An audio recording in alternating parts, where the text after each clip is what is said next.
کەوابوو چوار چین بەپێی ئەم ئاەتە پیرۆزە چوار چین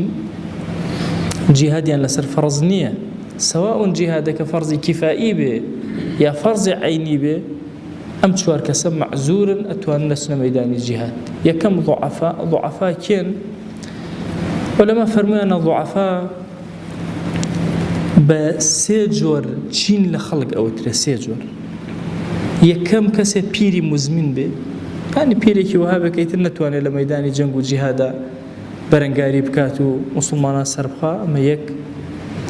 دوو فەرموویانە مناڵێک بێت کە هێشتا نەگەیشت بە تەحەدی ئەوەی لە پێناوی خۆیان جەنگکە و جیهادکە سێ فەرموویانە ئەو کەسێک کە تووشی عاهە و بەڵایەک هاتووە بۆ نمونە دەستێکی بڕاوە قاچێکی بڕاوە مهم چاوەکانی لە دەستداوە مهم شتێک هەیە خەلەلێک هەیە کە ناتوانێت و ئەو کەسانەشی کە نەخۆشن نەخۆشی ئەوانە نین کە عاهەیان هەیە ئەوەی کە عاهەیەکی هەیە و کێشەیەکی هەیە مەسەن دەستێکی بڕاوە قاچێکی بڕاوە ئەوە هەر لە عاجزەکان حسابن لە ضعفا حسابن مەرضا ئەو کەسانان کە نەخۆشیێکیان هەیە سەواء نەخۆشیەکەیان درێژخایەنە یان کورتخایەنە مهم نەخۆشن نەخۆشەکە بێتە مەیدانی مایەی عوزر بۆیان کە لە مەیدانی جیهادا بەشداری نەکەنەوە تا صنفێک ضعیف و لاوازەکانن صنفی دووەم بریتین لەو کەسانەی کە نەخۆشیێکیان هەیە سەواء کاتی بێ یا درێژخایەن بێ کە لە مەیدانی جیهاد ناتوانن جیهادکەن سێهەم چین ئەوانن فەقیرن ئەوەندە فەقیرن توانای ئەویان نییە ئەگەر بێن بۆ مەیدانی جیهاد ماڵ و مناڵەکەیان لە برسە ئەمرن ناتوانن لەم پێناوە طبعا دواتر دەوڵەتی موسڵمانان هەموو ئەمانەی جێبەجێ کرد لە زمانی ئیمامی عومەرە چ ئەو کەسەی خۆی ئەچوو بۆ مەیدانی جیهاد چ مناڵەکانی بەخێوە کرا بۆیە موسڵمان زۆر ئەم ترسیان نەما ئەم خاڵی سێمە ئێستش ئەو هەیە ئەو کەسەی کە لە پێناوی خۆیان ئەچێت جیهادەکە واجبە لەسەر موسڵمانان مناڵەکانیان بەخێوکەن چ لە زەکات ئەموالی زەکات بیان درێتێ چکەوان لە پێناوی خوا مجاهدن و ڕۆشتمە بێ ماڵ و مناڵیان پارێزراو بن و ئەبێ ئەمە تەنزیم کرابێ چکە بەیتولماڵی موسڵمانان پشکێک لە پشکەکانی بۆ خێزان و مناڵی ئەو کەسانەیەکەوە لە پێناوی خۆیان جەنگەکەن و جیهادەکەن کە پشکی فی سەبیللا ئەگرێتەوە چوارەمینیش ئەوانن بایی ئەوە شتیان هەیە ماڵ و مناڵی بێخوات نەمرێتە ئەم ئەگەڕێتەوە بەڵام خۆی هیچی نییە کە بڕوە یان چەک و تەقەمەنی نییە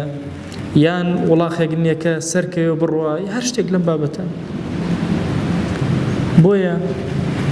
ئەم چوار سینفە خوا بە عوزر لە قورئانە بۆی باس کردوون بەڵام مەرجی هەیە مەرج ئیذا نەصحوا لله وەڕەسووله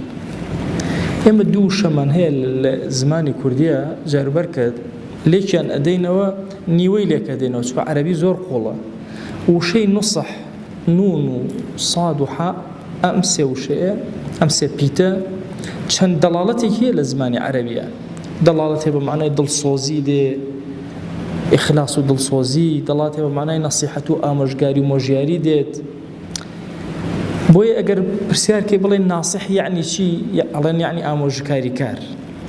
باشە یان بەڵێن ئینی ناسح ئەمین باشە من ئامۆژگاریکارێکی زۆر ئەمینم یان دڵسۆزێکی زۆر ئەمینم بۆ تۆ بۆ ئێوە پێغەمبەری خوا صلی الله علیه وسلم کە ئەفەرمێ ئەگەر بڵێن نەسیحەت یعنی چی ئەمە نەسیحەت هەمووان بە ئامۆژگاریتی ئەکەن لە ناو نەسیحەتە دڵسۆزی ناخوێنینەوە کاتێکە لە کووردە ئەتر کەلیمەکەشمان خۆمان هەر بۆ بەکارێناوە وتمان فڵان کەسا بڕۆ نەسیحەتێکی بکە یعنی ئامۆژگارێکی بکە وشەی نوسح کەلیمەیەکی زۆر گەورەیە ئەی لە زمانی عەرەبی ئەبێ ئەم دووشتە هەردووکی وەرگری لێی لە هەندێک شوێنە بازباسی ئامۆژگاریە لە هەندێک شوێنە بازباسی دڵسۆزیە بۆ نمونە پێغەمبەری خوا صلی الله عليه و آله وسلم فەرمووی الدین النصیحة دین یعنی نصیحەت وتیان چۆن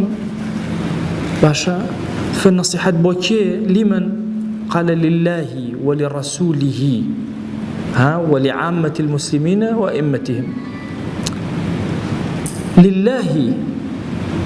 النصيحة بوخو نكت آموشگاري نا أكات دلصوزي ليرة بو پیغمبري خوا صلى الله عليه وسلم هر أكات دلصوزي أي بو عامة مسلمانان أكات آموشگاري وهر وها دلصوزي شتيا آموشگاري أي بو ولاة أمور مسلمانان ودصلات داران مسلمانان وعلماء مسلمانان عينا ئەکاتە ئامۆژگاریش و ئەشکاتە چی ئەکاتە دڵسۆزی بۆیان. لەم دوانەیانە عامەتی موسڵمانان لەگەڵ ولاتی ئوموری موسڵمانان ئەگەر ئەم دوو سیفەتە هەردووکی نەیەتە دی هیچ ئیسفادەی نییە لە نوسح، ئەبێت دڵسۆزی لە کەسەکە دەرکەوتە بێ و ئەبێ ئامۆژگاریەکەی بە پێی دڵسۆزیەکەی بێ.